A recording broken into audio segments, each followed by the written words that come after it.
ये हम आज हमारे एक जानकार हैं, बहुत पुराने जानकार हैं, हमारे फैमिली फ्रेंड हैं। उनसे आज हम ऐसे ही रूबरू हो रहे थे और डिस्कस कर रहे थे ये वाहन के मुद्दे को।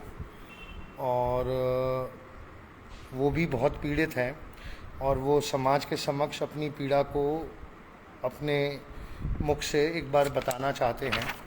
तो मैं आप सबके सामने एक आम आदमी की आवाज़ पहुंचाना चाह रहा हूं। ये हमारा पैम्फलेट है जो हमने जन जन तक पहुंचाया है, जिसमें हमने सारी हकीकत बताई है कि ऑन ग्राउंड होना क्या चाहिए था और हो क्या रहा है। और अब मैं प्रार्थना करूंगा खोसला जी से कि वो अपने मुख से इस पूरी पीड़ा को दर्शाए। तो सर आप बताओ, एज अ आम आदमी, ये जो 10 और 15 साल के वाहनों को नष्ट किया जा रहा है इस प्रकार से पूरे समाज के, इससे क्या आपको पर्सनली तो पहले क्या पीड़ा पहुंच रही है आपके परिवार को और आपको?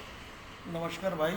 सबसे पहले तो पीड़ा हमें यह हो रही है कि हमारी गाड़ी जो अच्छी खासी फिटनेस है 10 साल के अंदर समाप्त करने की घोषणा एनजीटी के थ्रू सरकार ने कर दी है।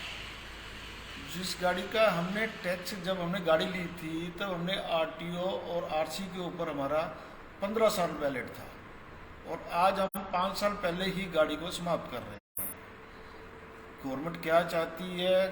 हाँ, पॉल्यूशन है, बच्चों के लिए दिक्कत है, तो उसके आप फिटनेस सर्टिफिकेट ले सकते हो, आरटीओ से क्लियर करवा सकते हो।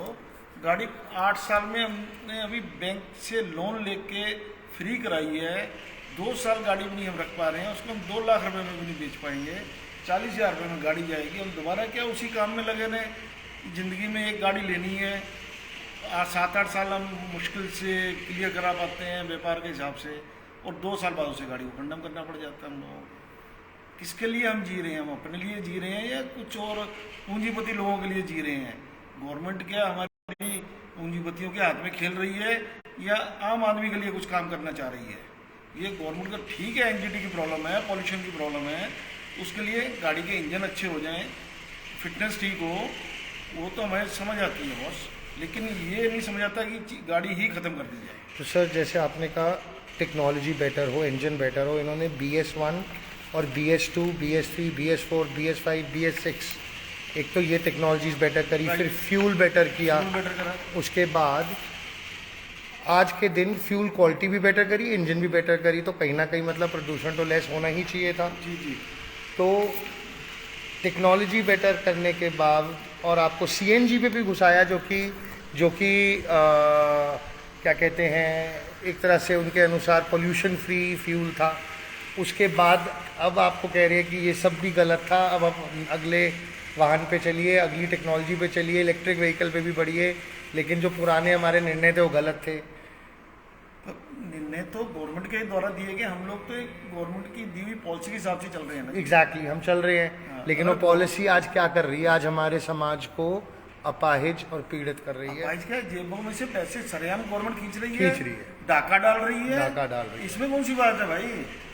हर चीज़, इनकम टैक्स हम देते हैं, सब कुछ हम देते हैं। गवर्नमेंट के थ्रू से बैंक फाइनेंस कराया है 8 साल के लिए, और बैंक फाइनेंस करती है 7 साल के लिए। करे तो करे किसके लिए? बिल्कुल। तो भोला जी, ये तो आप as a middle class who is much better off, आप बहुत बेहतर कंडीशन में हैं बहुत समाज के अन्य लोगों से भी।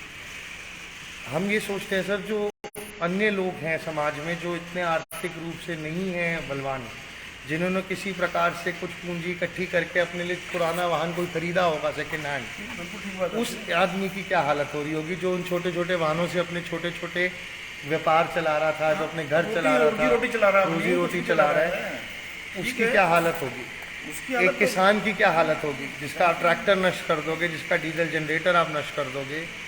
एक ऑटो वाले की क्या हालत होगी? एक टैक्सी वाले की क्या हालत होगी? उन कार मैकेनिक्स की क्या हालत होगी जिनकी मार्केट आप नष्ट कर रहे हो नई टेक्नोलॉजी लाके? गवर्नमेंट को पॉलिसी देने से पहले अपने आप को पिछला बैकअप देखना चाहिए कि हम लोगों ने लोगों को दिया क्या है। आप नए से नया चीज़ कर लगा रहे हो, ठीक है, नई से नई टेक्नोलॉजी दे रहे हो, लेकिन ये थोड़ा ना पुरानी चीज़ को आप बिल्कुल ही खत्म कर देंगे। बिल्कुल ही खत्म कर देंगे। और तो कहीं ना इस हिसाब से तो पुराने बुजुर्ग रहने नहीं चाहिए। बिल्कुल नई जनरेशन के हिसाब से 40 के बाद तो आदमी गवर्नमेंट को मार देना चाहिए। बिल्कुल सही बात है। क्यों रखना 60 साल के लिए भी? हमने तो ये भी सवाल उठाया एनजीटी पे जाके सर कि जब एक बार रिटायर हो जाता है आपका ऑफिसर तो वो सडनली फिर कहीं और का गवर्नर कैसे बन जाता है, चेयरमैन कैसे बन जाता है, उसको तो रिटायर करो आप, उसको मेंटल असाइलम में लेके जाओ। तो गवर्नमेंट से रिक्वेस्ट ही कर सकते हैं कि इन पॉलिसीज को देखते हुए आम आदमी को, middle class, lower class, upper class को एक किसी शिकंजे में ना फंसाते हुए गरीबों का, आम आदमी का ख्याल करते हुए इस पॉलिसी के ऊपर ध्यान देना चाहिए। बिल्कुल समाज के हित में, समाज के हित के अंदर चलना अगर चाहिए। सरकार देगी तो बहुत अच्छा रहेगा, नहीं तो अगर सरकार ने ही पूंजीपति को हाथ में खेलना है या पूंजीपतियों का कोई प्रेशर है, कंपनीज का कोई प्रेशर है, तो इसका कोई इलाज ही नहीं है। इलाज नहीं है। मैं आपके माध्यम से एक मैसेज और पहुंचाना चाहता हूं सबको कि एक्चुअल में जो लॉ पास्ड है वो सिर्फ BS1 और BS2 इंजन्स के लिए है। दूसरा वो 15 साल पुराने होने चाहिए और तीसरा वो सिर्फ डीजल होने चाहिए। अगर ये 3 कंडीशंस मीट होती हैं तो आप स्वेच्छिक भाव से उसे नष्ट करवा सकते हो, उसमें भी ज़बरदस्ती नहीं हो सकती। हाँ सच में मतलब फिटनेस है गाड़ी की। गाड़ी इंडिया में चलती कितनी है आज मिडिल क्लास आदमी की? 1 लाख से नीचे नीचे चलती है। बिल्कुल 1 लाख के अंदर कोई इंजन नहीं मेरे ख्याल से सही बात है, से ढंग से खुल पाता है। बिल्कुल। और दूसरा फिर आप PUC दे रहे हो, दैट मीन्स आपका वाहन ठीक है, ठीक है, फिट है, पॉल्यूशन दे रहे हो, फिटनेस दे रहे हो, सब कुछ ले रहे हो, फिर क्यों? फिर क्यों? और तीसरा सवाल सर आपके माध्यम से एक और मैं पूछना चाह रहा हूँ। 9 साल 364 दिन रात 12 बजे तक मेरा वाहन बिल्कुल हेल्दी था, घड़ी में 12 बजते ही वो अनहेल्दी कैसे हो गया, उसका तर्क जरूर दीजिए। बिना आपने टेस्ट किए वाहन का आपने उसे कैसे अनहेल्दी घोषित कर दिया, उसका कृपया साइंटिफिक तर्क दीजिए, क्योंकि आप तो वैज्ञानिक रूप से हमें समझाइए। टेक्नोलॉजी बताए ना जी सुंदर क्या कि कैसे अचानक घर पे ही मेरे आपने वहाँ से घोषित कर दिया। बिल्कुल बिल्कुल बिल्कुल, ये तो गवर्नमेंट को सोचना चाहिए कि देश के बारे में, लोगों के बारे में। ठीक है, नई नई व्हीकल्स आने चाहिए, नई एडिशन होनी चाहिए टेक्नोलॉजी, लेकिन बिल्कुल ही पुरानी टेक्नोलॉजी 5-7 साल वाली बिल्कुल डेड नहीं करनी चाहिए। मेरी तो गवर्नमेंट से ये अनुरोध है, एनजीटी वालों से भी अनुरोध है कि कृपया करके जिन लोगों के लिए आप बना रहे हैं उन लोगों के लिए फाइनेंशियली भी कुछ देंगे कि वो लोग वैसे ही ना डूब जाएंगे। बिल्कुल बिल्कुल बहुत ठीक है, आप बच्चों के लिए सोच रहे हैं, लेकिन जो आज तक में मिडिल क्लास जो उन बच्चों को पालने पोषने का काम कर रहा है, कहीं उन्हीं की चेन ना टूट जाए, उन्हीं की चेन ना टूट जाए, इतना ना पीड़ा उत्पन्न हो जाए कि वो फिर विस्फोट हो जाए। विस्फोट हो जाए। बिल्कुल। तो मैं खुशला जी आपका बहुत बहुत धन्यवाद देता हूँ। आपने समाज हित में, राष्ट्र हित में आपने ये मैसेज सबके प्रति सबको पहुँचाया। मैं बाकी लोगों से भी प्रार्थना करूँगा, समाज के जो पीड़ित हो रहे हैं और हो चुके हैं, कृपया आप अपना छोटा छोटा एक मैसेज 2 मिनट का, 3 मिनट का वीडियो या ऑडियो द्वारा ज़रूर बनाएं और कृपया वो आप लोग हम लोगों तक पहुंचाएं। मैं आपको हमारे नंबर्स दे देता हूं जिस पे आप अपने मैसेजेस भेज सकते हैं।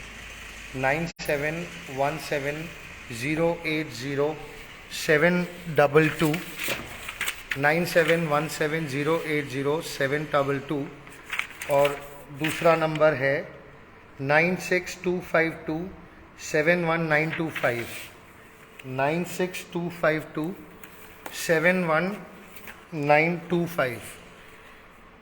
हमारी मुहिम है मेरा वाहन मेरी संपत्ति, हमारा राष्ट्र हमारी संपत्ति। कृपया इसमें अपना योगदान दीजिए ताकि हम सब मिलकर समाज की इस पीड़ा से लड़ सकें और प्रार्थना कर सकें सरकार से कि अपने इस निर्णय को थोड़ा और गहराई से आंकलन करके समझकर पब्लिक, गवर्नमेंट पब्लिक के साथ होनी चाहिए, बाकी पब्लिक गवर्नमेंट के साथ है। भारत माता की जय, कार्यक्रम ठीक होना चाहिए। बिल्कुल बिल्कुल। वंदे मातरम, जय हिंद, भारत माता की जय।